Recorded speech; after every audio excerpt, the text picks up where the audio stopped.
You prayed and believed your whole life, and here you are. Explain that to me. What do you say to people that are offended by your show because you pray to Jesus in every episode? If we disown him, he'll disown us. When a 12-year-old watches his mother dying of cancer, a God who would allow that is not worth believing in.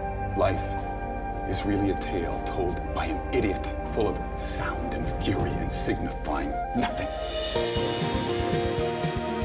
Name? Wheaton. Josh Wheaton. Philosophy 150. You might want to think about a different instructor. Come on, man, I can't be that bad. Think Roman Coliseum, people cheering for your death. I'm Professor Radisson. This is Philosophy 150. I would like to bypass senseless debate altogether and jump to the conclusion, which every sophomore is already aware of: there is no God. All that I require from each of you is that you fill in the papers I've just given you with 3 little words: God is dead. Mr. Wheaton, there's something wrong. I can't do what you want. I'm a Christian. You cannot bring yourself to admit that God is dead, and you will need to defend the antithesis. Think of Jesus as my friend. You think Jesus is God? I don't want to disappoint him. So your acceptance of this challenge may be the only meaningful exposure to God and Jesus they'll ever have. To me, he's not dead.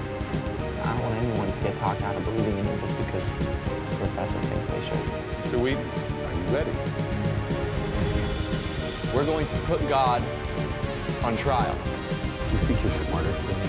Do not try to humiliate me in front of my students. In that classroom, there is a God. I am. This experiment is over. You get to decide who the most important person in your life is. Me, Professor Radisson. But I have to do this thing.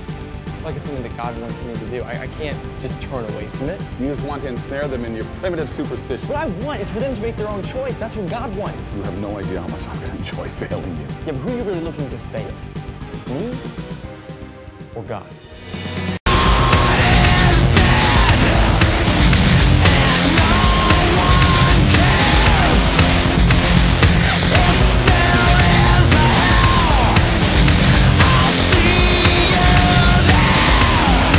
Supports his existence. You know the truth. So why do you hate us? It's a very simple question. Why do you hate God?